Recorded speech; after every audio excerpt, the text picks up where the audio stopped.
pioneiro do nosso programa de pós-graduação em Direito da Universidade Católica de Pernambuco, né, um grande entusiasta, né, de tudo que se refere à pesquisa e, sobretudo, uma condução de trabalhos, né, voltados a alcançar objetivos.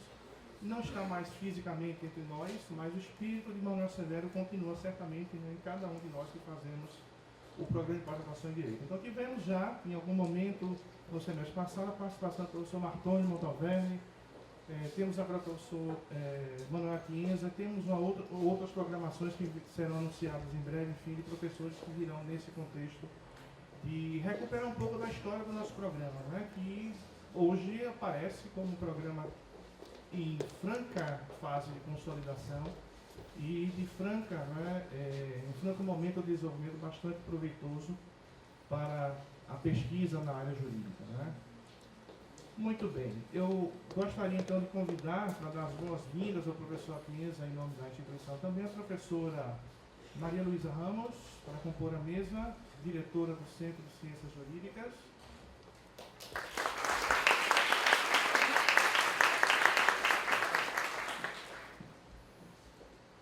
E a professora Marília Montenegro, coordenadora do curso de Direito do Centro de Ciências Jurídicas.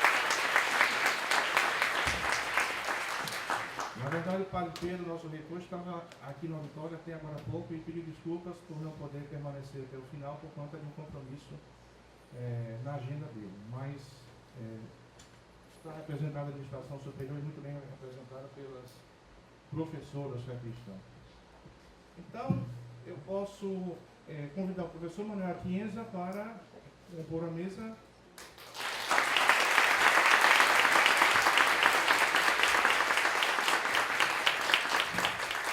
E passo a palavra imediatamente então à professora Maria Luísa para dar as boas-vindas ao professor Atienza.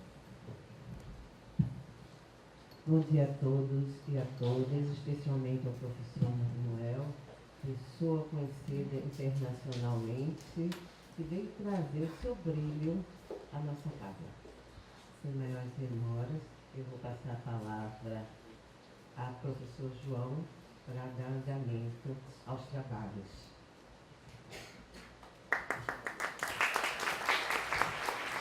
Bom dia a todas as pessoas aqui presentes. É uma honra para a gente. Eu queria em especial agradecer ao professor João Paulo e toda a equipe de constitucional, né, da universidade, do programa de mestrado, para os alunos da graduação especialmente. Eu gostaria de dizer a importância da pós-graduação. É por conta da pós-graduação que nós estamos vivendo esse momento aqui. E nós prezamos muito por essa integração entre a graduação e a pós-graduação em Direito. Então, ao professor João Paulo, né, pela grandeza do evento, pela grandeza do professor que nós estudamos e admiramos tanto na pós-graduação, vários aqui alunos egressos da pós-graduação da Universidade Federal, que estudamos o professor Atienza e que continuamos aqui trabalhando ele na nossa pós-graduação. Então, é um momento muito feliz para a universidade e, como coordenadora da graduação, posso dizer um momento muito feliz para a graduação, em especial. Não querendo, né, não prestigiar os nossos mestrandos que estão aqui no auditório, mas dizer que esse momento é um momento que abre janelas para vocês, né, para olhar e perceber outros horizontes, né, do que a gente pode proporcionar dentro de um ambiente universitário repleto de integração com a Universidade Católica de Pernambuco. Então, professor Atienza, você se sinta na sua casa, né, acolhido pela nossa instituição. E ao professor João Paulo, o meu abraço com muito agradecimento por tudo que você fez até então.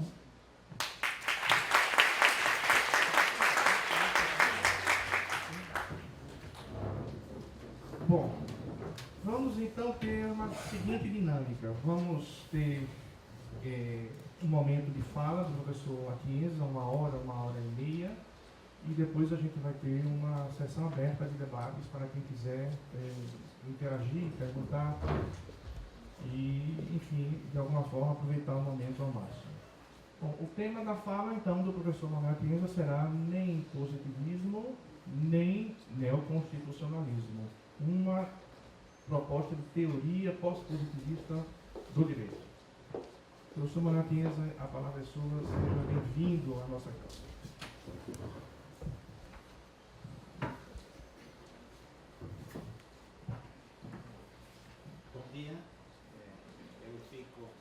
Muito obrigado pela invitação, mas ainda não falo português, devo falar em espanhol e espero que me puedan entender bien, como en algunas otras. ¿Sí?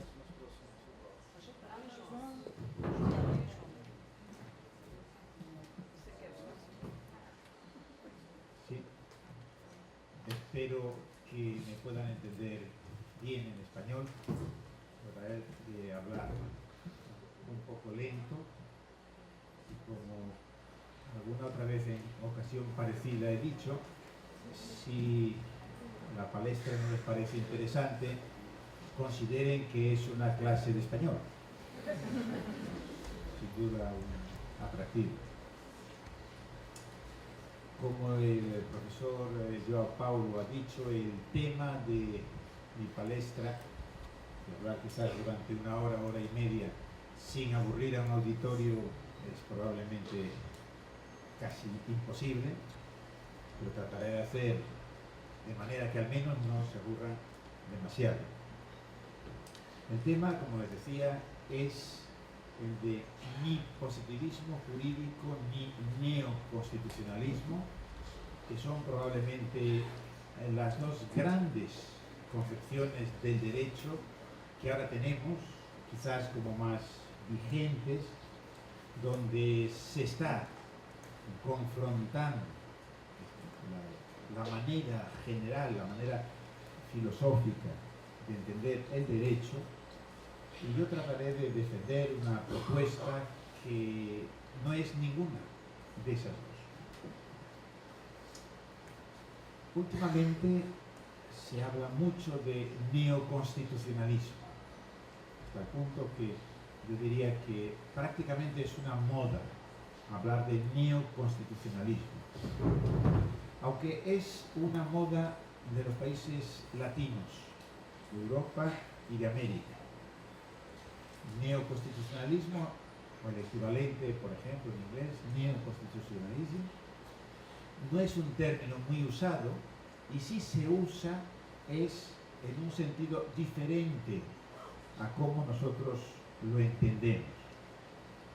Me estoy parando un poco en torno a la palabra, a la expresión neoconstitucionalismo, porque me parece que implica un grado de confusión, ya la misma palabra que de alguna forma se transmite al concepto y tiene que ver con una de mis tesis. Sí, que voy a defender dos tesis negativas en contra del neoconstitucionalismo, en contra del positivismo jurídico, y una tesis afirmativa a favor de una concepción que yo creo se podría llamar positivismo jurídico o constitucionalismo sin el neo, constitucionalismo postpositivista o argumentativo. Empiezo entonces a propósito de la palabra. Flaubert, el escritor francés, en uno de sus libros que se llamaba Diccionario de términos comunes, daba esta definición de derecho. O sea, derecho. No se sabe qué es el derecho. Es imposible saber lo que es el derecho.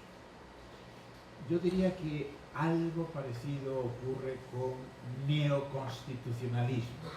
Yo diría, no se sabe qué es.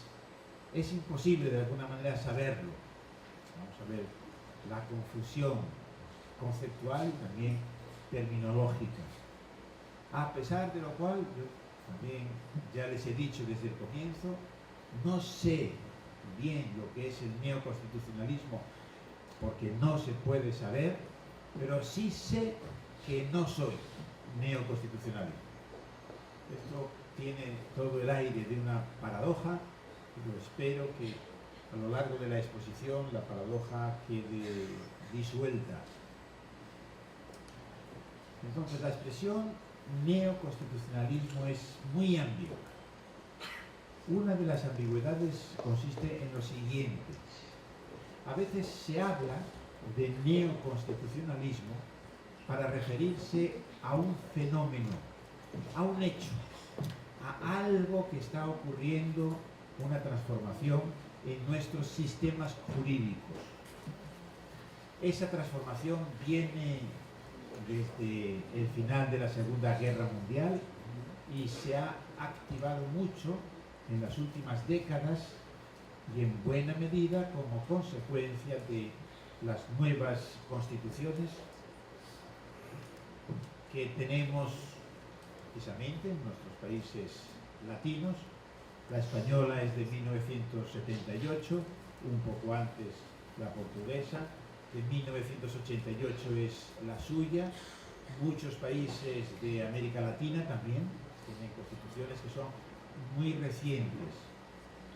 Y eso ha significado un cambio trascendental desde el punto de vista de lo que es el objeto de estudio, el derecho. No es naturalmente la primera vez que existen constituciones, pero sí constituciones con ciertos rasgos específicos, fundamentalmente, que son textos que consideramos obligatorios, no son meramente programas a desarrollar, sino textos que vinculan a todos los poderes públicos y que vinculan además al resto del ordenamiento jurídico. De tal manera que, como sabemos, existen también instituciones que son los tribunales constitucionales, organizados de diversas maneras, forma de Estados Unidos o la manera europea, el modelo kelseniano, pero en todos ellos los tribunales tienen la capacidad de anular normas legislativas, naturalmente de rango inferior a la ley, porque contradicen la Constitución. Y esto verdaderamente es una gran novedad y cambia mucho lo que es el fenómeno jurídico, el derecho, en todas sus instancias. Cambia la manera de entender la interpretación y ese cambio no afecta únicamente a la materia derecho constitucional, sino a todas las ramas del derecho. Derecho privado, las otras ramas del derecho público, etc. Junto con eso, nuestras constituciones incorporan declaraciones de derechos. Y las declaraciones de derechos consisten fundamentalmente en artículos, enunciados que no son reglas, pautas específicas de conducta, sino que son principios y enunciados de valor. Entonces los tribunales constitucionales, cuando decretan la inconstitucionalidad y por lo tanto la no validez de una ley, están efectuando una argumentación que es distinta a la argumentación clásica, subsuntiva, etcétera, porque tienen que manejar principios. Eso no lo hace únicamente, el manejo de principios no lo hace únicamente el Tribunal Constitucional y las Cortes Supremas, sino en general toda la jurisdicción, todos los tribunales. Y naturalmente esto supone que los jueces tienen un poder que es mucho mayor que el que tuvieron en otros tiempos. Y ese es uno de los cambios notables que están ocurriendo con grados mayores o menores de intensidad, y a lo que llamamos, a veces se llama neoconstitucionalismo, y yo preferiría decir la constitucionalización de nuestros derechos. Como fenómeno, ese es un fenómeno innegable. No es posible discrepar porque sencillamente es un hecho. Ese hecho, por otro lado, puede ser más acentuado en unos sistemas jurídicos o en otros. Por ejemplo, diría, es muy acentuado en un país como Colombia, donde el Tribunal Constitucional ha jugado un papel muy activo, por ejemplo, en la protección de derechos sociales, y es mucho menos marcado en un país como Francia. Seguramente también Francia, que es el origen del código napoleónico, de la concepción exegética, formalista del derecho, etc. Tiene algunas instituciones características, tiene el Consejo Constitucional, como sabemos, pero con competencias que realmente son menores a las que pueda tener en un país como Colombia. O sea que digo que este fenómeno de la constitucionalización de nuestros derechos, que es indiscutible, sin embargo, está más o menos acentuado. Ahora bien, una cosa es el fenómeno, la constitucionalización del derecho. Otra cosa es la teorización de este fenómeno. Misma diferencia que hacemos entre el derecho positivo y, por ejemplo, la ciencia del derecho, la dogmática jurídica, cosas distintas. Aquí también. Pero el problema es que se utiliza la misma palabra, esta, de neoconstitucionalismo, para referirse a dos cuestiones que son distintas. Y eso forma parte de la confusión que hoy tenemos cuando hablamos de neoconstitucionalismo, que no sabemos si nos estamos refiriendo al fenómeno jurídico, a la transformación del derecho, o bien a una teoría que habla sobre esa transformación del derecho. Naturalmente es cosa distinta, porque se puede teorizar ese cambio, la constitucionalización, sin ser neoconstitucionalista. Primera cuestión entonces. A veces también, cuando hablamos de constitucionalización, constitucionalismo, etc., podemos poner el acento en los aspectos políticos y otras veces en los aspectos jurídicos. Y muchas veces se entremezclan. Y esa es otra de las causas de la oscuridad de la expresión.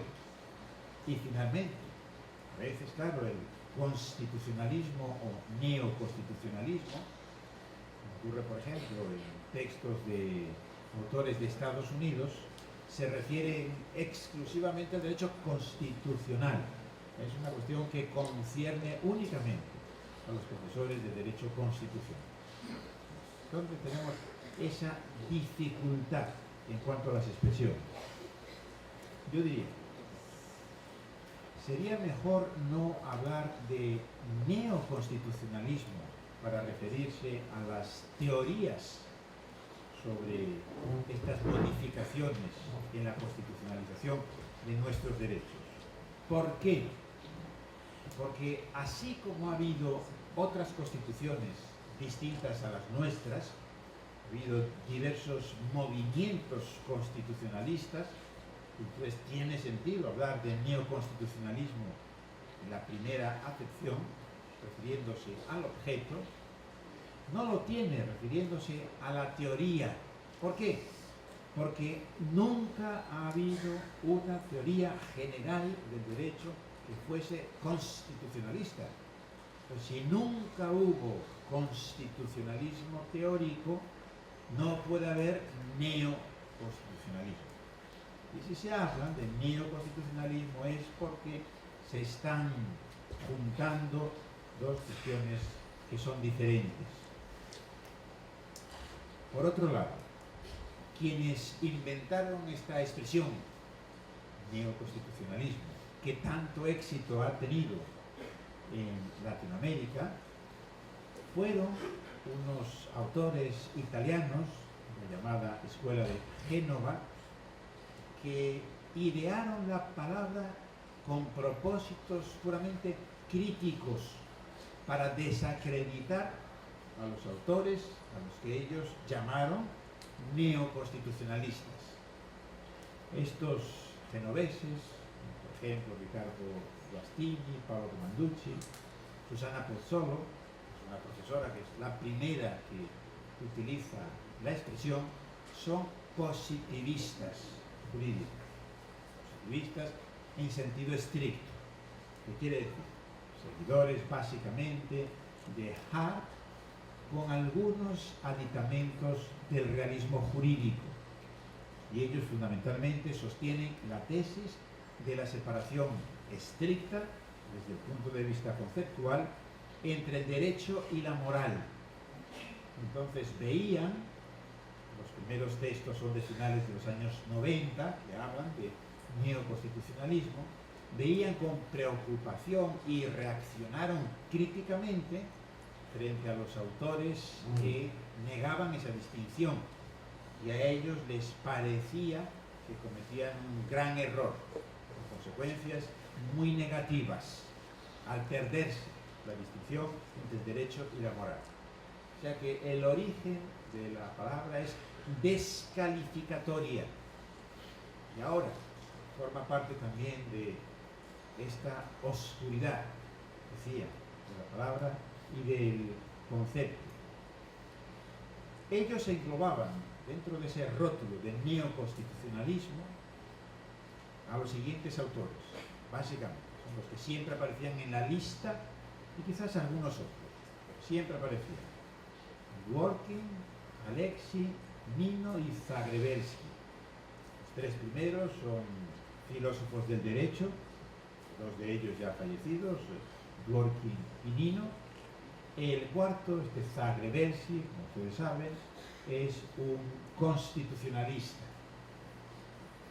miembro del Tribunal Constitucional italiano.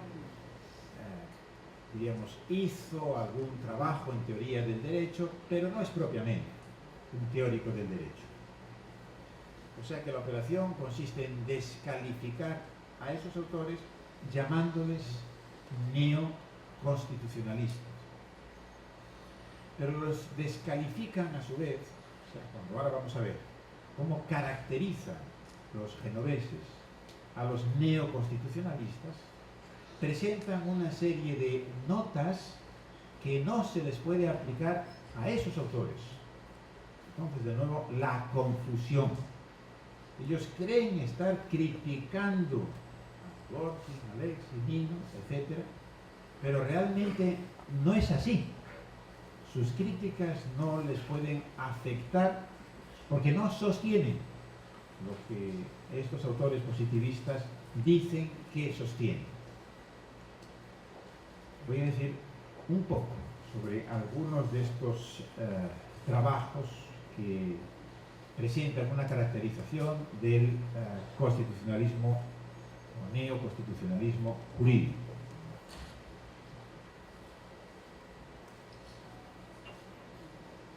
En las exposiciones de vez en cuando hay que hacer pausas, si no el auditorio naturalmente se cansa. Todos los psicólogos nos dicen, y tienen razón, que nadie es capaz de mantener la atención realmente más allá de 15 o 20 minutos. O sea que esto hay que tenerlo en cuenta al hacer las exposiciones, ¿verdad? Uno a veces le toca estar en la palestra, dar una conferencia, y otras veces se está oyendo. Y claro, es muy difícil que si uno está hablando, por ejemplo, se duerma. Esto casi nunca ocurre. Pero quien está escuchando, sin embargo, sí. Uno tiene que ponerse en el otro lugar. Tampoco es que uno tenga que tener nada contra el sueño. Pero bueno, como conferenciante, digamos, uno tiene la obligación profesional de evitar el sueño, ¿no? Trabajar por el insomnio o algo así. Bueno, iba entonces a la caracterización del neoconstitucionalismo, que presentan una serie de autores. Voy a tomar algunos autores españoles y sobre todo italianos. Podríamos, por cierto, también incorporar algunos brasileños. Ahora me estoy acordando de Humberto Ávila, es alguien que también hace una caracterización en términos muy parecidos a lo que podemos encontrar en estos autores, y por cierto también con efectos descalificatorios. Para decir, Ávila dice, yo no soy neoconstitucionalista, no se debe ser neoconstitucionalista, pero creo que comete también el mismo error, que incluye en el rótulo a estos autores que, en mi opinión, no deberían ser incluidos. ¿Cuáles son entonces las características? Muy poco precisas. Se dice, los neoconstitucionalistas identifican el derecho con la moral. Entonces no aceptan la tesis de la separación. Pero uno tendría que decir, no la aceptan, pero ¿en qué sentido? Que esta es una cuestión verdaderamente muy compleja. Yo personalmente diría que desde ciertos puntos de vista me parece que podemos y debemos distinguir el derecho y la moral, y desde otros no. Entonces por eso permanece bastante en la penumbra. ¿Qué quiere decir? También dicen, los neoconstitucionalistas están a favor de los principios frente a las reglas. Ávila dice, de manera, diríamos, más precisa, más cuidadosa, son los autores que están más dispuestos a los principios que a las reglas, o sea, más principios que reglas, pero sin negar del todo, diríamos, las reglas. También se dice, los neoconstitucionalistas están más por la ponderación y menos por la subsunción. Pero insisto, esto es muy poco preciso. También, los neoconstitucionalistas están más por la Constitución que por el derecho legislado e inferior al legislado. Los neoconstitucionalistas defienden un papel activo de la jurisdicción, de los jueces. También yo diría, ¿activo qué significa? Quizás una cosa sea activo, otra cosa es activismo judicial, y ahí puede estar la frontera que marque precisamente, en mi opinión, la distinción entre una concepción aceptable del derecho, que reivindica el papel activo de los jueces, o no aceptable, que defienda el activismo judicial, entendiendo por tal que los jueces pueden actuar sin límites, sin los límites del derecho, que pueden saltarse las reglas alegremente. Y yo diría, esto último no, lo primero me parece que sí. O sea que es una caracterización, como decía, muy ambigua. Y también se dice, identifican el derecho, la Constitución, que se pone naturalmente en la cúspide, identifican la Constitución con la moral, con la justicia. Y entonces se dice que son positivistas ideológicos. Es un tipo de positivismo rechazable. Estos genoveses y otros son positivistas conceptuales, no positivistas ideológicos. Significa no distinguir entre el derecho y la justicia o la moral, sino identificarlo. Entonces vienen a decir, esos autores consideran que la justicia es lo que aparece en la Constitución, y entonces ya no hay posibilidad de criticar desde fuera del sistema jurídico al ordenamiento jurídico. Bueno, otra crítica que ha tenido bastante éxito, bastante influencia, es la de Ferrajoli, Luigi Ferrajoli, que por cierto, Ferrajoli es considerado muchas veces por estos autores genoveses y positivistas en sentido estricto como uno de los neoconstitucionalistas. A él se le ha calificado de neoconstitucionalista. Y Ferrajoli ha reaccionado diciendo, no, yo soy positivista de un tipo distinto de mis colegas genoveses o de la Universidad Autónoma de Madrid o de Milán, etc., pero no soy neoconstitucionalista, sino que él llama neoconstitucionalistas a otros autores, a mí me incluye, respecto de los cuales él es crítico. O sea que de nuevo Ferrajoli hace una movida parecida a los otros, utiliza la expresión en sentido peyorativo. Neoconstitucionalista es lo que no se debe ser. Entonces él lo pone el título, se lo aplica a autores como Gorky, Nino, Alexi, decía Ferrovetsky, y también me incluiría. ¿Cuál es la distinción que hace Ferrajoli? Es uno de los, sin duda, grandes juristas del momento.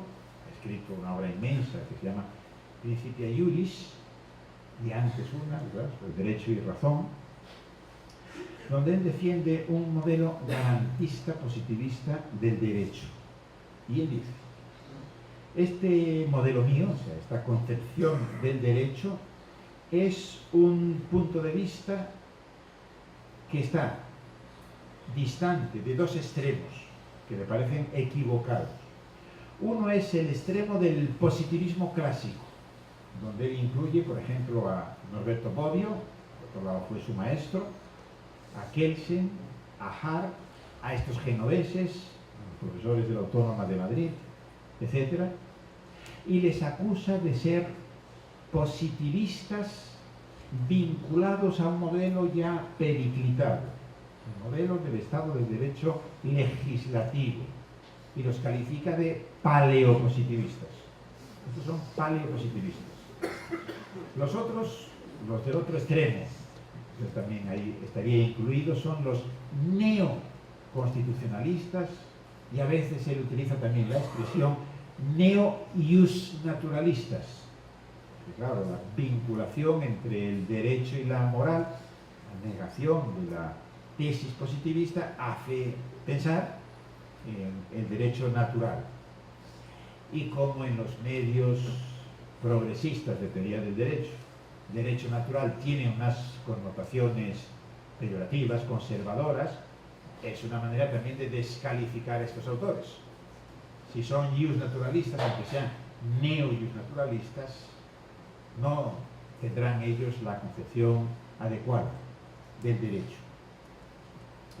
Como digo, la suya entonces es la central, la equilibrada. Al tratar entonces de ver las diferencias entre su postura, que él dice es constitucionalista, no neoconstitucionalista, constitucionalista garantista, normativa, positivista, términos que emplea, frente a la otra, frente a los neos, él dice, la diferencia estriba en tres elementos, en tres aspectos. Primero, en la distinción entre el derecho y la moral. Entonces dice que el positivismo jurídico verdaderamente desarrollado, que sería el suyo, es el positivismo característico del Estado constitucional, donde por fin puede desarrollarse completamente el positivismo jurídico. ¿Por qué? Porque en el mismo derecho está tanto el nivel legislativo como el nivel constitucional, la garantía de los derechos fundamentales. Entonces él viene a decir, de alguna manera esto ya significa la reconciliación final de la contraposición entre Creonte y Antígona. Como recuerdan, es el texto de Sófocles, que es uno de los precursores de la idea del derecho natural. O sea que Antígona se enfrenta al decreto de Creonte, que representa la idea del derecho positivo. El derecho es lo establecido por la autoridad, por Creonte, que había ordenado la prohibición de dar sepultura al cadáver de Polinices, que era el hermano de Antígona. Antígona se enfrenta a la ley de Creonte, dice, no te obedezco. Precisamente saca el cadáver de su hermano, no te obedezco, porque por encima de tus decretos está el derecho natural.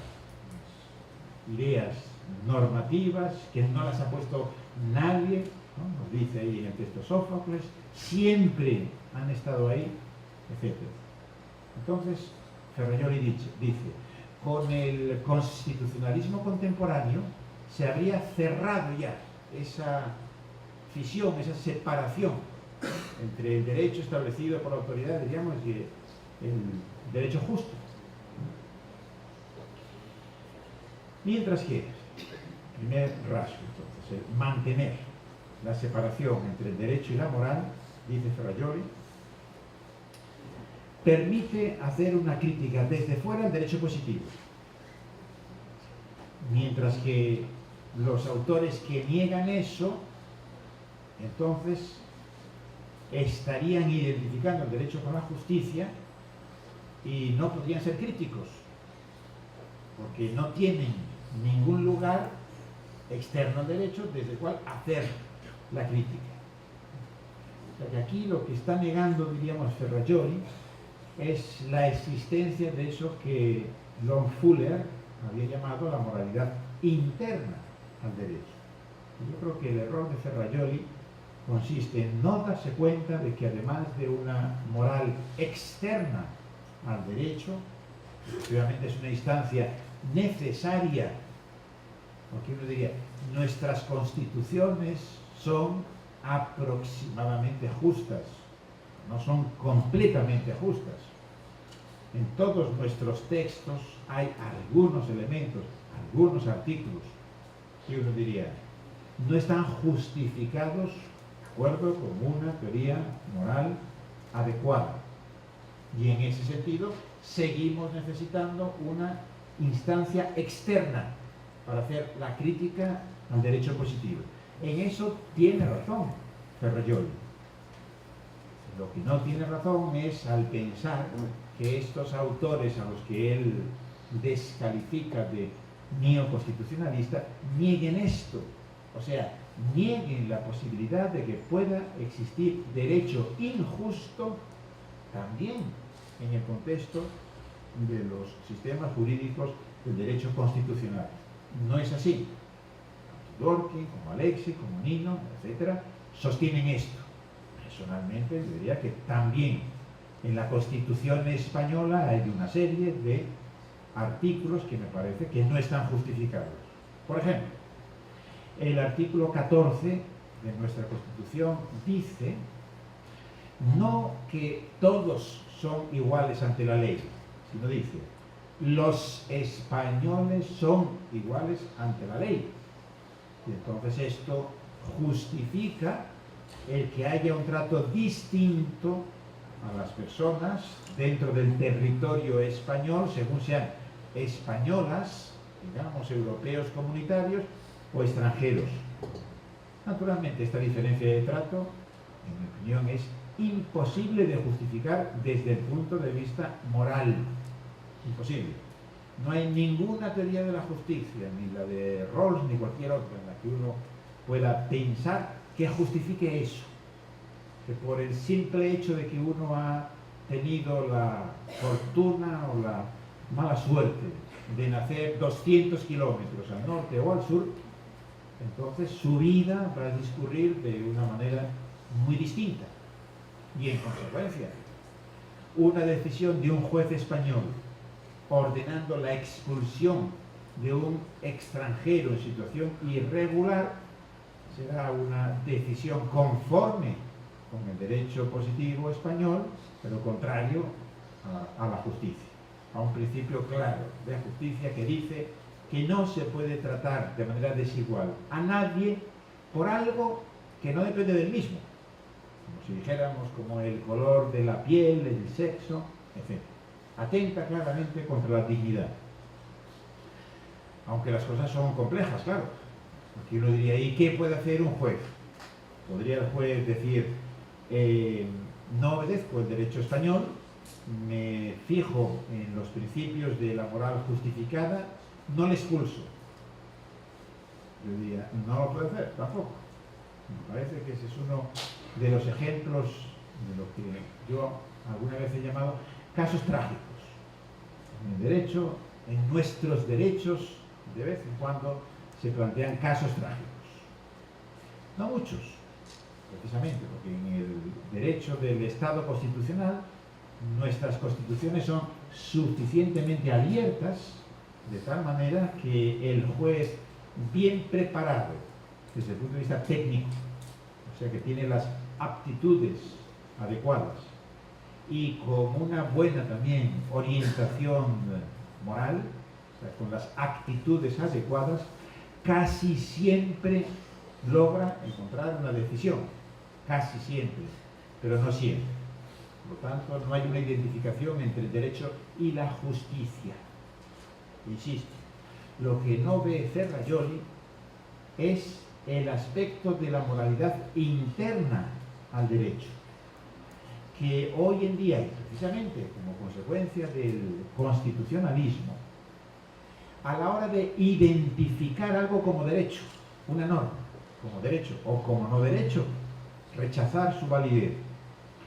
A la hora de interpretar una norma, de efectuar un argumento justificativo, existe siempre una dimensión de tipo moral. O sea, que si la moral, como una vez escribió Habermas, ha emigrado al interior de los derechos, la tenemos dentro de los derechos, de las constituciones, que son ya textos vinculantes, no es que sencillamente inspiren, son vinculantes. Si uno tiene que aplicar un enunciado que habla de dignidad, igualdad, libertad, etcétera, etcétera, que son términos densamente morales, es inevitable que su argumentación sea también moral. A la hora, insisto, de identificar una norma jurídica, interpretarla o efectuar un argumento justificativo, motivar adecuadamente una decisión. Por lo tanto, la moral está fuera del derecho. Necesitamos una moral fuera del derecho que nos permita criticar derecho, criticar normas jurídicas, pero está también dentro del derecho. Y por eso es por lo que la tesis clásica del positivismo jurídico no es sostenible, en mi opinión. Ese era el primer rasgo que ponía Ferrajoli, que diferenciaba su concepción positivista de estos a los que llamaba neo-constitucionalistas o neo-justnaturalistas. El segundo rasgo tenía que ver con la distinción entre reglas y principios. Ese, como también ustedes saben muy bien, es uno de los grandes debates contemporáneos. Se inicia más o menos con un texto de Dworkin, donde él combate el positivismo jurídico de Hart, diciendo que hay tipos de normas, de enunciados, que forman parte del derecho, no por su pedigrí, que es el criterio que había establecido Hart en la regla de reconocimiento, sino por su adecuación a normas morales, de moralidad política, decía, y ponía algunos ejemplos, etc. Y entonces la introducción de los principios, la idea de que el derecho no es sencillamente un conjunto de reglas, la manera de dejar, que serían las primarias y las secundarias, sino que también hay principios. Eso era lo que le sirvió a Dworkin para criticar el positivismo jurídico. Y entonces ahora lo que dice Ferrajoli. Los positivistas, su concepción del derecho, ve el derecho como un conjunto de reglas, pautas específicas. Para entendernos, creo que todos conocen la terminología, pero por si acaso, pongo un ejemplo. El que todos son iguales ante la ley, o todos los españoles son iguales ante la ley, es un principio. Es una pauta, diríamos, muy abierta. Es un principio. Sin embargo, sería una regla, imaginemos, una norma del derecho del trabajo que diga que por el mismo tipo de trabajo la mujer tiene que recibir la misma compensación salarial que un varón. Eso es una regla, porque es una pauta específica. La anterior, la idea de igualdad ante la ley, no cabe discriminación por razón de sexo, es un principio, porque es algo mucho más abierto. Esta es la idea. Los positivistas, en concreto Ferrajoli, dice, el derecho es un conjunto de reglas, y critican a los neoconstitucionalistas porque hablan de reglas y de principios y porque en el fondo están considerando el derecho como principios. Porque dicen, bueno, como las reglas pueden ser excepcionadas, pueden tener excepciones, ¿por qué las tienen? Porque hay principios. Entonces, en el fondo, lo que determina el derecho son los principios. Estos autores tenderían a ver, los neoconstitucionalistas, según Ferrajoli, tenderían a ver el derecho como principios. Y eso para él es un gran error. Como se ve, dice, a propósito de los derechos fundamentales. Si concebimos, nos dice Ferrajoli, los derechos fundamentales como reglas, entonces podemos exigir una aplicación estricta, podemos tener garantía de tal derecho. Si por el contrario, en su centro de crítica, sobre todo Alexi, si consideramos que los derechos son principios, los derechos fundamentales son principios, y los principios son mandatos de optimización, entonces nunca estaríamos seguros de si tenemos o no tenemos algún derecho, porque habría que ver en qué se traduce eso del mandato de optimización. Segunda de las características.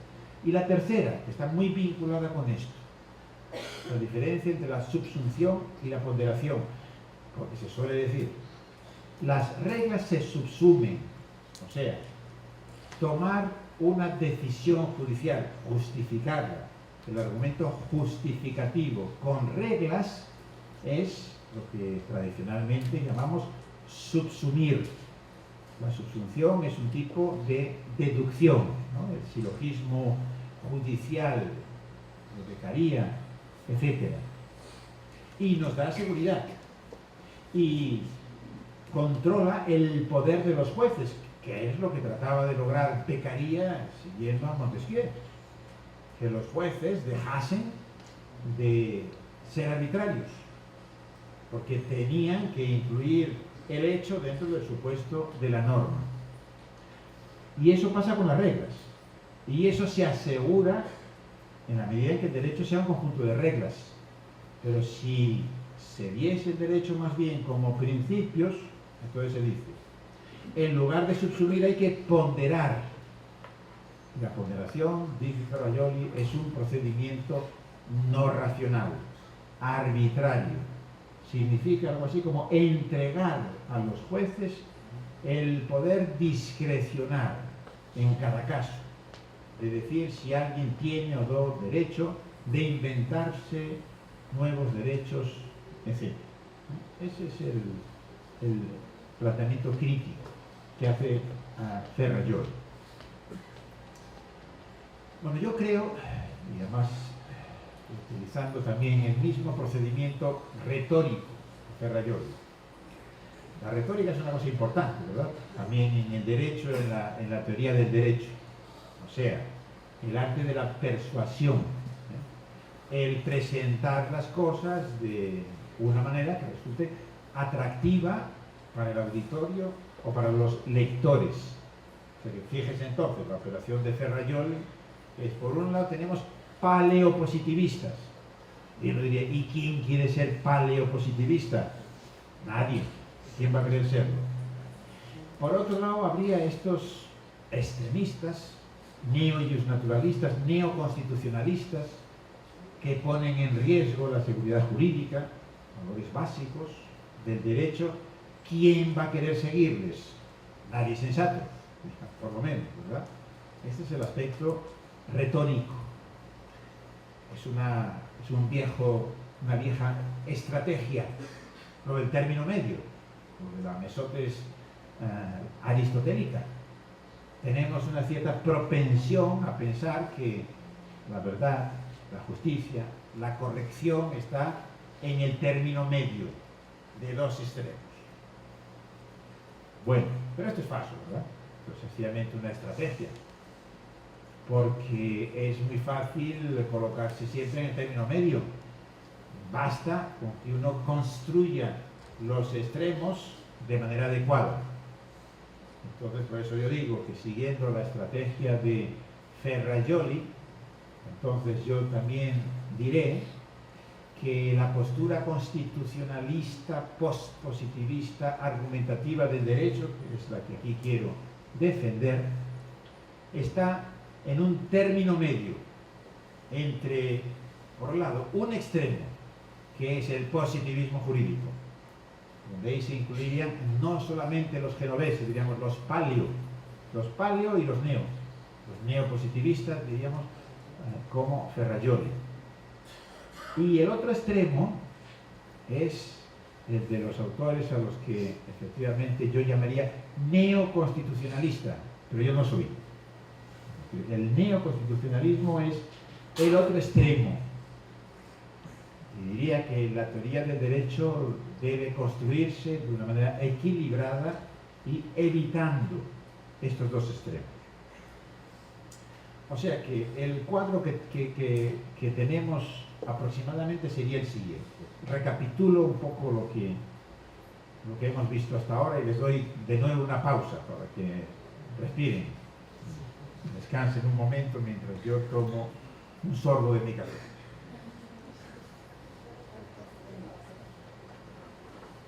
O sea, podríamos decir que lo que tenemos es un cambio que ha tenido lugar en nuestros derechos, con diversas intensidades, pero esto es un hecho sencillamente innegable.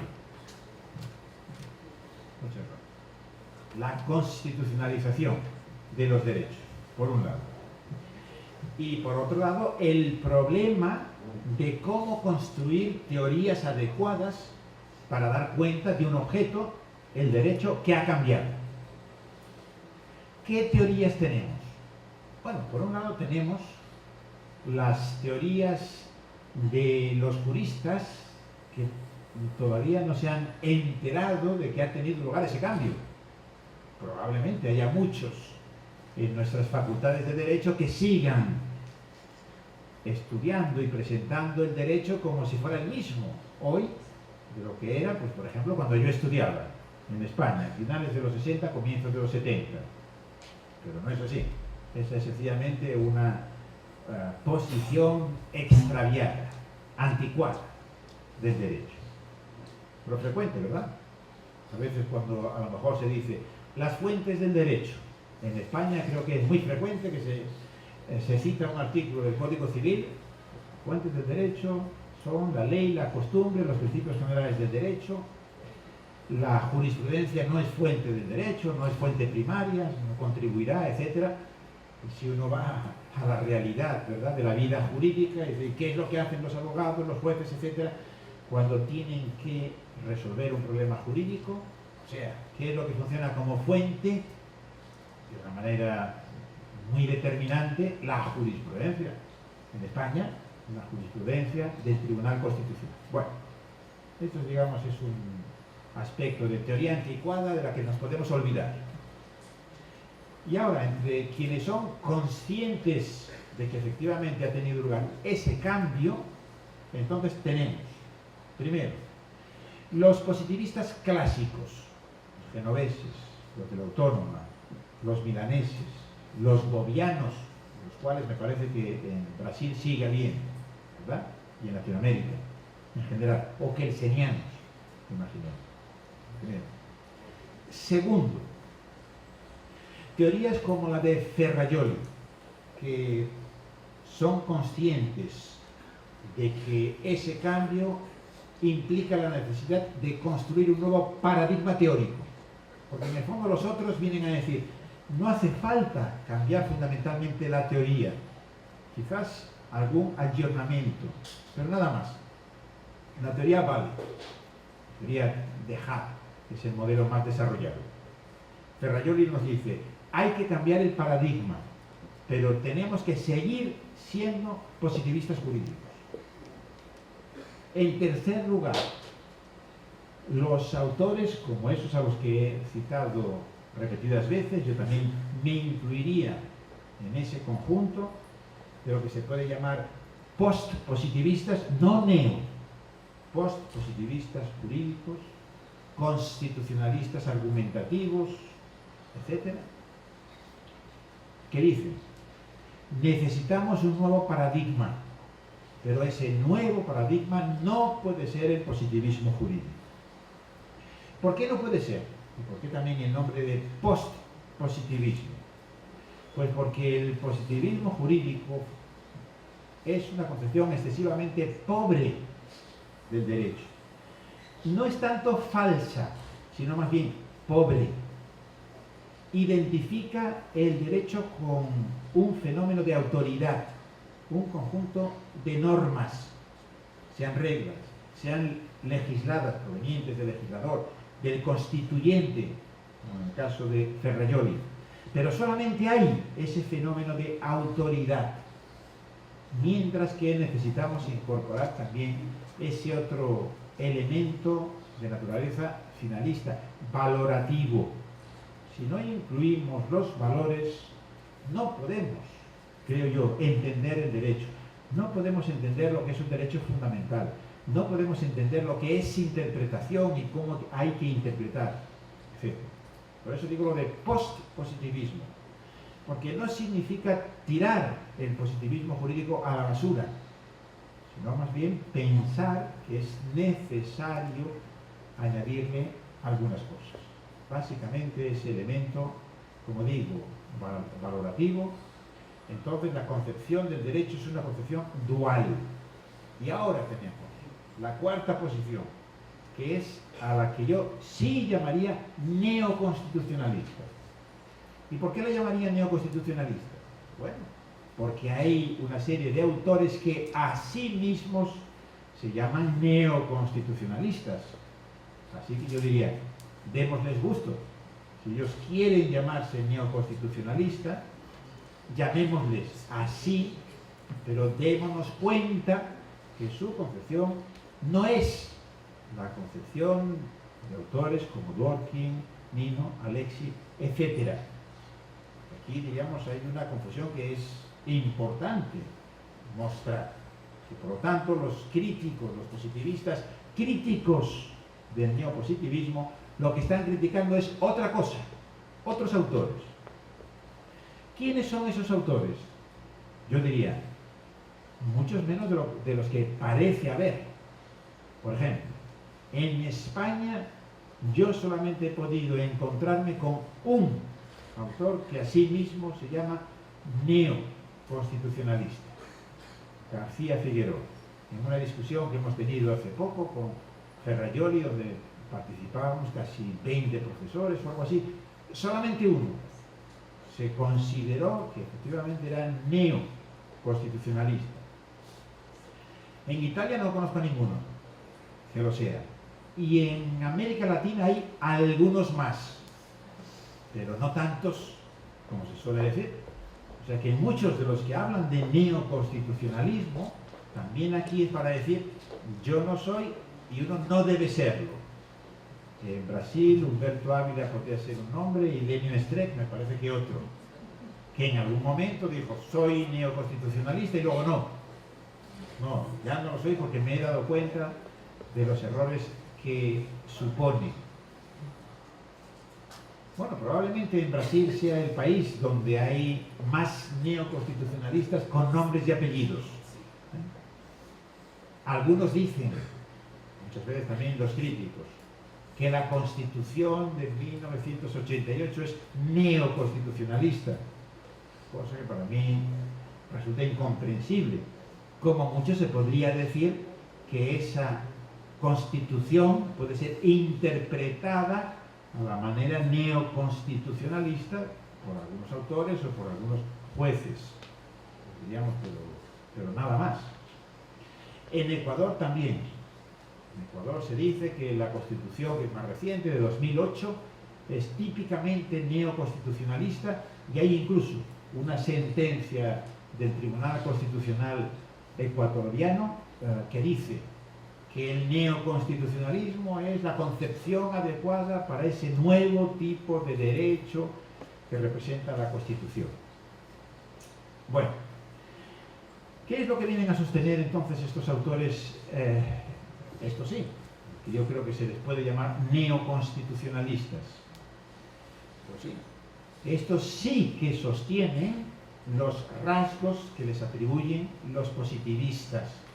y que es una concepción del derecho, en mi opinión, equivocada. Comprensible. Yo creo que detrás de muchos de quienes se califican a sí mismos de neoconstitucionalistas hay un impulso comprensible, que yo comparto. Es el propósito de apartarse del formalismo jurídico, del legalismo, de una concepción del derecho que impide a los juristas y a los jueces, diríamos, hacer justicia, porque se sienten, diríamos, vinculados por el texto, en mi opinión, más allá donde verdaderamente el texto vincula. Este es el impulso, digamos, progresista que a mí me parece que, como digo, es comprensible, con lo que uno puede estar de acuerdo, pero su construcción teórica es equivocada. Es equivocado identificar sin más el derecho con la moral y pensar que, naturalmente, aunque haya una relación interna, como antes he tratado de poner de manifiesto, una cosa es que haya una relación interna entre el derecho y la moral, que no podamos identificar o interpretar el derecho prescindiendo de la moral, que los jueces y los juristas necesiten una formación en filosofía moral y política, porque si no, no pueden hacer bien su trabajo, porque la moral es interna al derecho. Pero una cosa es esto, y otra cosa es identificar el derecho y la moral, no darse cuenta de que la argumentación jurídica y la moral, aunque se refiera a un mismo problema, a un mismo caso, es distinta. Les pongo un ejemplo. El del matrimonio entre personas del mismo sexo, relaciones homoafectivas se llama, ¿verdad? En Brasil. En España hubo una ley de hace casi ya una década, parece, que modificó el Código Civil. Y a un artículo del Código Civil le agregó una coletilla diciendo que los efectos del matrimonio eran los mismos si en lugar de dos personas de distinto sexo lo contraían personas del mismo sexo. En cambio, diríamos, una línea que naturalmente cambiaba muchísimo las cosas. Los diputados del Partido Popular, que es nuestro partido conservador, quizás sea parecido a lo de la bancada evangelista en Brasil, ¿no? Plantearon un recurso de inconstitucionalidad. Llegó al tribunal, tardó una serie de años. Claro, el que tardara una serie de años también tiene sus consecuencias, porque el Tribunal Constitucional Español resolvió que la modificación del Código Civil era conforme con la Constitución. La mayoría, se dividió el tribunal, pero la mayoría sostuvo eso. Digo, el que hubiesen pasado 6 o 7 años desde que se aprobó la modificación del Código Civil tenía su importancia, porque imagínense lo que hubiese ocurrido, que el tribunal hubiera dicho no, la norma es inválida. Entonces, ¿qué pasa con las decenas de miles, no sé si llegan a 100.000 personas del mismo sexo que han contraído matrimonio, que tienen hijos, porque se acepta también la adopción? ¿Qué hacer? El tribunal dijera, bueno, hasta aquí vale, quienes se han casado hasta ahora, su matrimonio es válido, pero a partir de ahora no. Sería difícil, ¿verdad? O sea que a veces el transcurso del tiempo cambia las cosas. Pero bueno, el tribunal dijo que era conforme con la Constitución. ¿Por qué? ¿Cómo argumento? Estoy tratando de mostrarles cómo es el mismo problema, un mismo caso, se argumenta de manera distinta. Si se trata de una argumentación jurídica, si uno está en la posición de un magistrado de un tribunal constitucional, de un abogado, de un profesor de derecho constitucional, etc., si lo que se discute es un problema moral, sin más. Si nosotros lo discutiéramos como un problema moral, pues diríamos, ¿es lícito desde el punto de vista moral que exista ese tipo de matrimonio? Los únicos límites que tendría nuestra discusión serían cuáles son los principios morales que estimamos justificados. Diríamos de la autonomía de las personas, etc. Desde una moral justificada, en mi opinión, la respuesta es muy simple. Es lícito, naturalmente. Las personas, digamos, han de gozar de autonomía en estos aspectos. Pero claro, cuando llega a un tribunal constitucional, la cosa cambia. Y el problema que se planteó, fue este. Esa modificación del Código Civil español, de un artículo del Código Civil, era conforme con un artículo de la Constitución, pero recordad que era el 33, que decía: el hombre y la mujer tienen derecho a contraer matrimonio en condiciones de igualdad. No decía más. Decía el hombre y la mujer. Entonces, claro, lo que hizo el tribunal es ver cómo hay que interpretar ahí fundamentalmente la conjunción y, la copulativa y. ¿Qué quería decir el hombre y la mujer? Que podía ser de distinto género o que podía ser el hombre y el hombre. Bueno, no era claro. No era claro. Y diríamos, afortunadamente, no era claro. No era claro porque el artículo se redactó en 1978, donde el matrimonio entre personas del mismo sexo estaba fuera de la agenda de los políticos y de las discusiones en todos nuestros países. Y por eso el tribunal dijo: tenemos que hacer una interpretación evolutiva, así lo llamó, evolutiva. Y entonces hizo referencia a unas encuestas de opinión que mostraban que en España la mayoría de la población es partidaria de ese tipo de matrimonio, que no haya ninguna diferencia entre el matrimonio heterosexual y el matrimonio entre personas del mismo sexo. Y añadía: y entre la población joven la aceptación de esta nueva práctica es todavía mayor. El 80 y pico, 90% lo ve bien. Hagamos una interpretación evolutiva y como tenemos, entre comillas, no lo dijeron, lo digo yo, como tenemos la suerte de que el artículo está redactado así: el hombre y la mujer tienen derecho a contraer matrimonio en condiciones de igualdad. El acento se puso en la igualdad, claro, refiriéndose a la discriminación tradicional contra la mujer que venía del franquismo, etc. Fue posible. Pero si uno fuera, por ejemplo, a una constitución como la ecuatoriana, la de algunos otros países latinoamericanos, que precisamente para evitar que pudiese introducirse esa institución, o bien cambiaron el texto constitucional, o dictaron una nueva constitución, la ecuatoriana, como les decía, era de 2008, donde aparece una definición de matrimonio. Y se dice: el matrimonio es una institución que vincula a un hombre y a una mujer. La cosa cambia.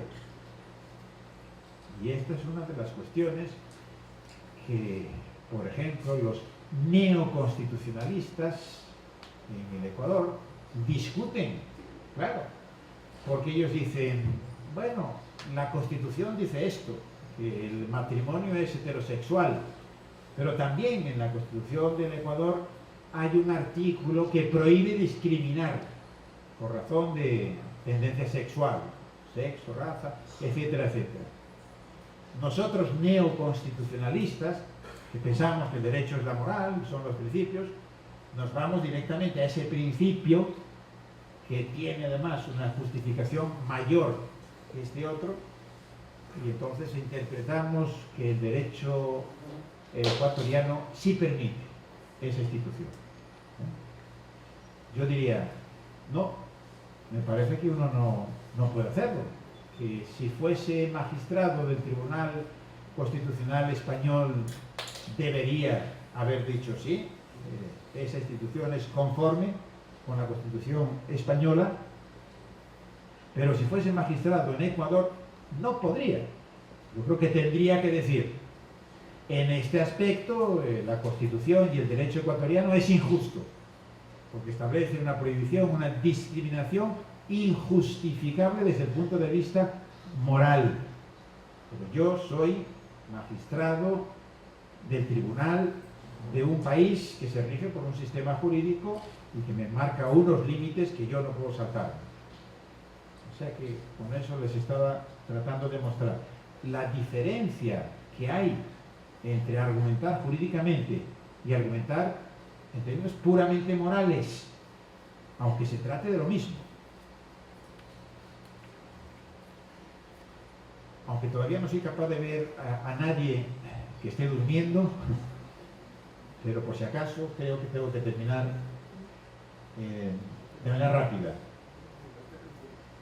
Todavía tengo. Bueno, en Brasil, diríamos, hay una gran condescendencia en la idea de Dios.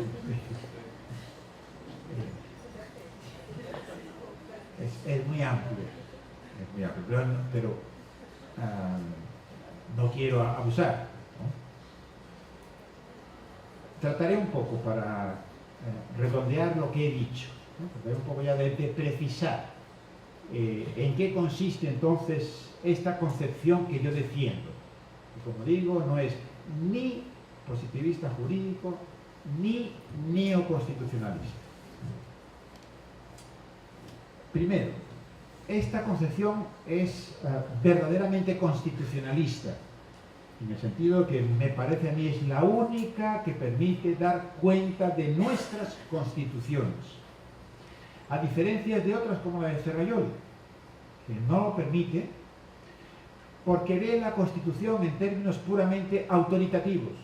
Solamente ve un conjunto de normas, pero prescinde de los elementos sustantivos y de los elementos valorativos. Yo creo, si no incluimos también ese aspecto valorativo, no podemos entender y manejarnos dentro de nuestras constituciones. Como tampoco podemos dar cuenta de lo que son nuestras constituciones si somos neoconstitucionalistas y desconocemos los límites. El derecho no es solo una empresa autoritativa, pero es, naturalmente, es una empresa autoritativa y marca límites.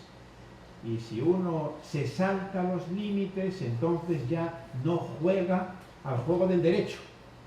Es otro distinto. Y claro, uno podría decir, ¿y qué pasa? Porque se juega a un juego distinto. Pues pasa que se ponen en riesgo valores característicos de este juego que llamamos derecho, que son de extraordinaria importancia. Este es el aspecto en el que los positivistas tienen mucha razón y que no podemos desconocer. Son los valores del legalismo, son los valores del Estado de Derecho. Si se quiere, se condensan en la idea de seguridad. Pero ojo, la seguridad jurídica no es un valor puramente formal. No quiere decir únicamente que uno sabe a qué atenerse, etcétera, etcétera.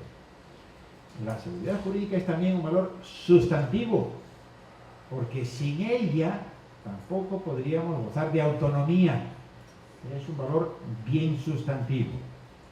Entonces lo que pasa sería esto, que uno puede creer que está haciendo justicia en esa situación concreta. Imaginemos el caso del Ecuador con el matrimonio heterosexual, pero pone en riesgo a la larga valores que son verdaderamente esenciales. Y esto es lo que me parece que efectivamente no ven los neoconstitucionalistas. Y este es un error. Segundo rasgo, primer rasgo, es el constitucionalismo bien entendido. Segundo, el no positivismo jurídico. Insisto, quiere decir naturalmente no desconocer que el derecho es un fenómeno positivo en el sentido de que es un fenómeno social e histórico, que no existe, diríamos, el derecho, existe los derechos, los diversos sistemas jurídicos. Esto es innegable, pero el no ser positivista jurídico viene de no aceptar esa separación tajante entre el derecho y la moral, como ya antes les he, me parece, explicado. Segundo rasgo.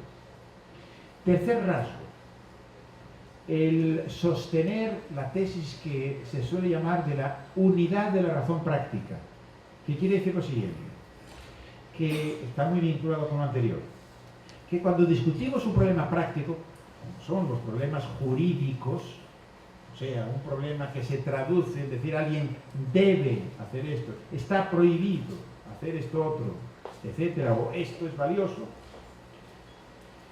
las últimas razones que tenemos son razones morales.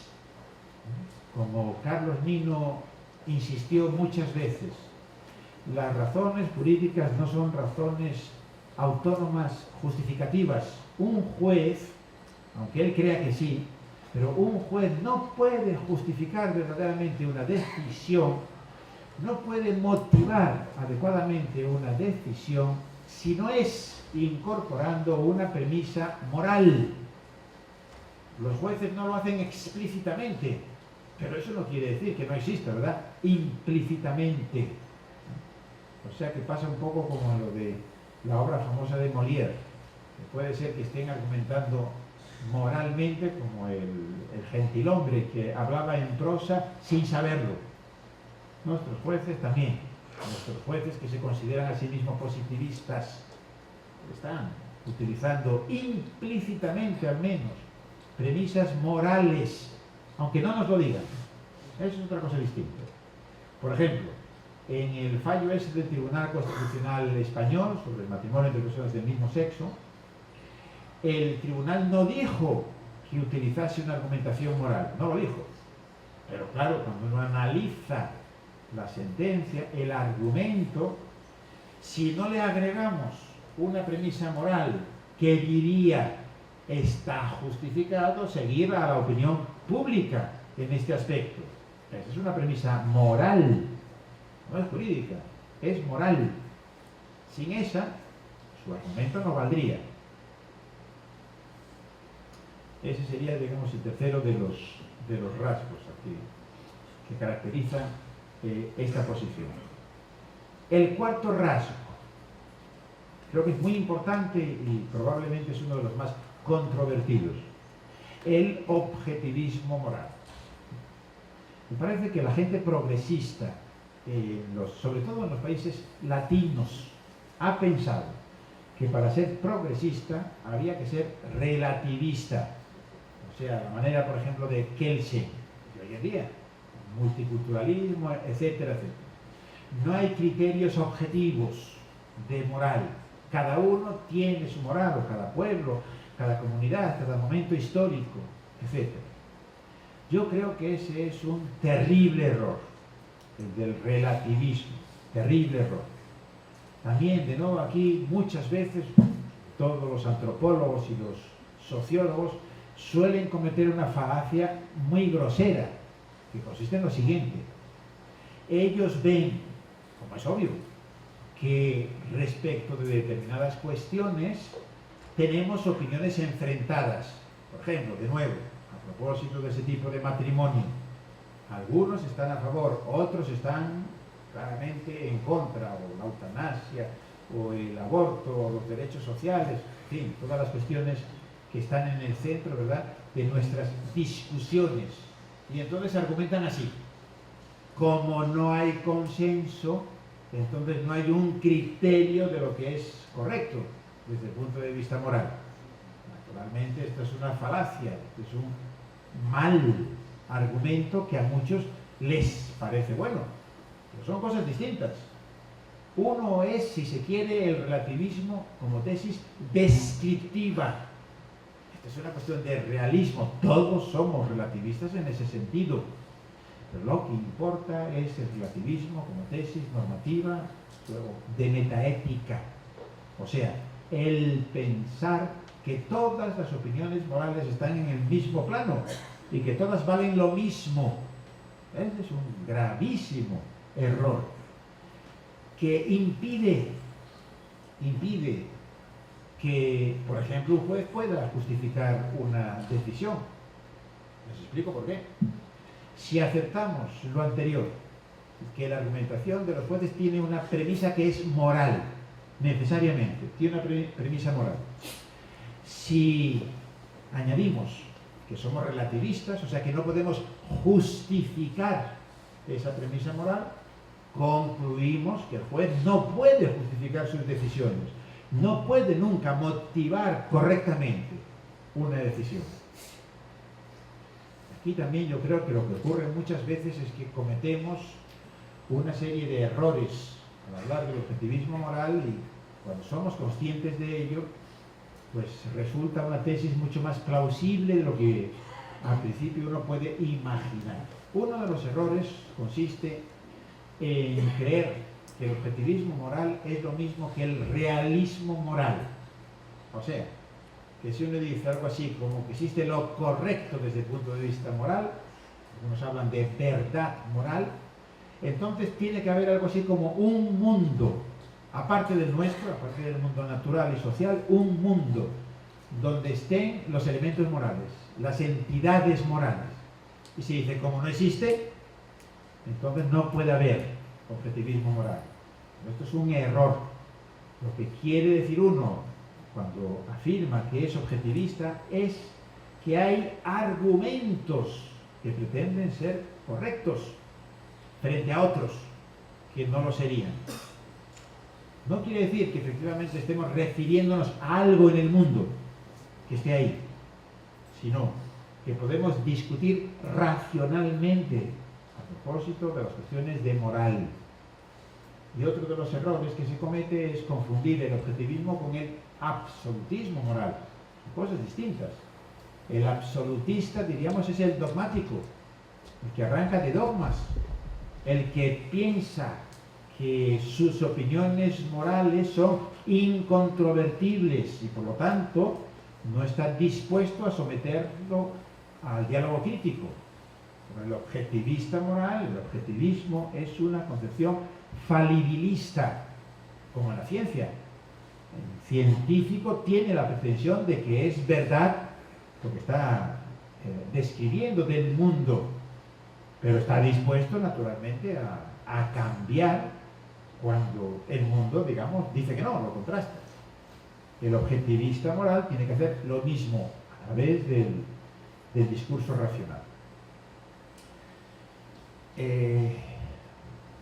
Definitivamente no quiero abusar de ustedes, que quizás estarían dispuestos a dejarse ser abusados. Pero quizás para terminar con algo menos abstracto, más concreto. Voy a poner un ejemplo.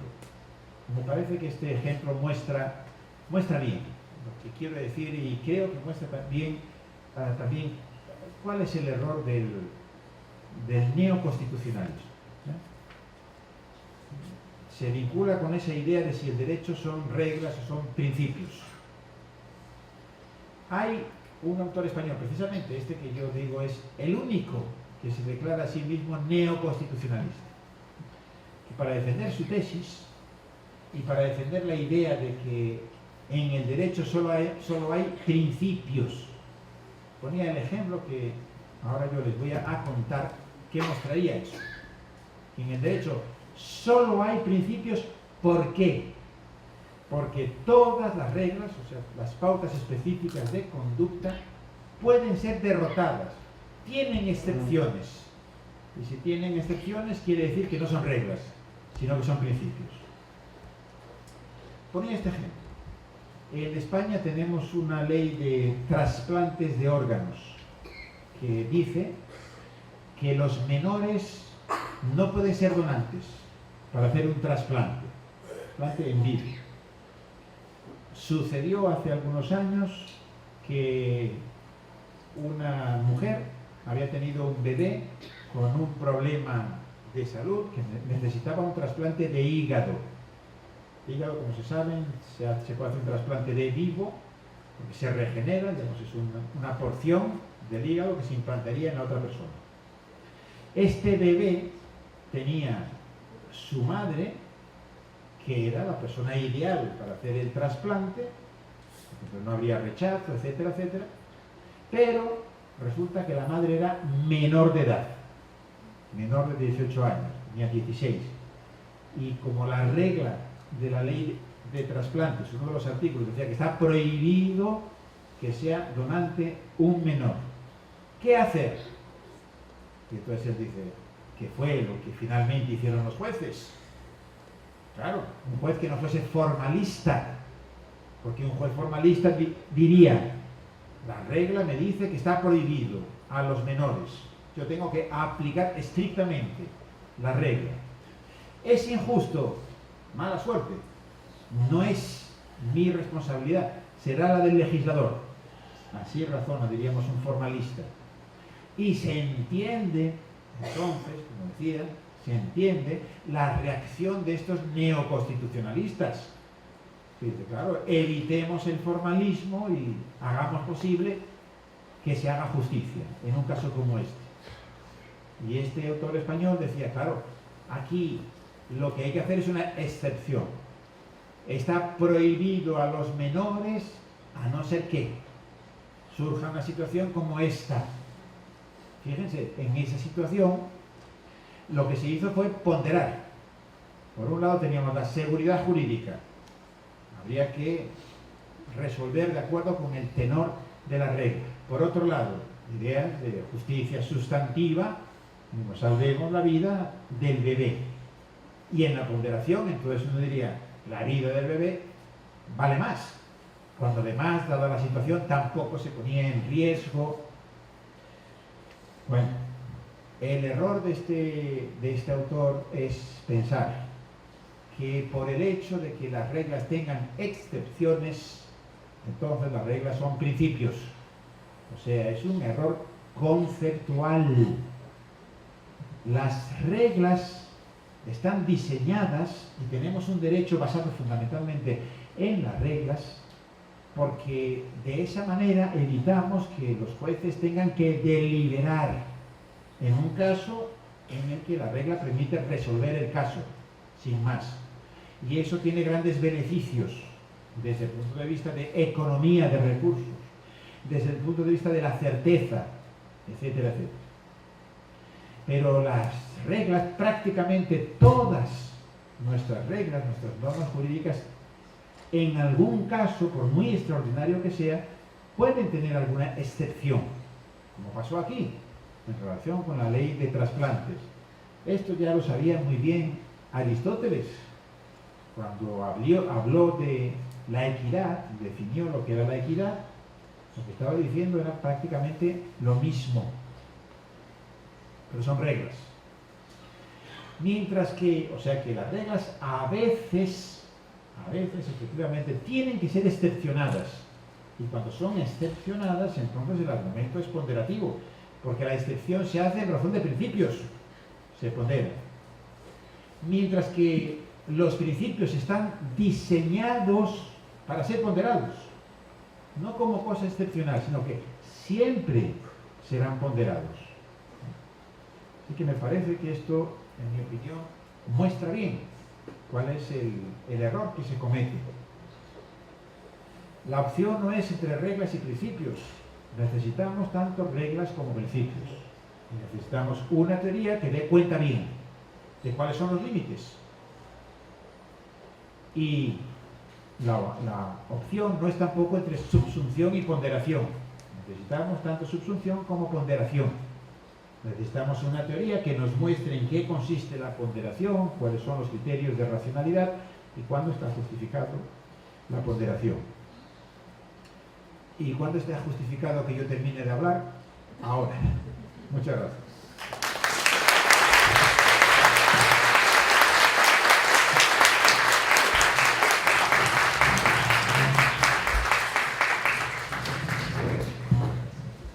Bom, obrigado, professor Atienza, pelas provocações, pela palestra. Acho que podemos abrir para o debate. Para quem desejar perguntar. Luciano.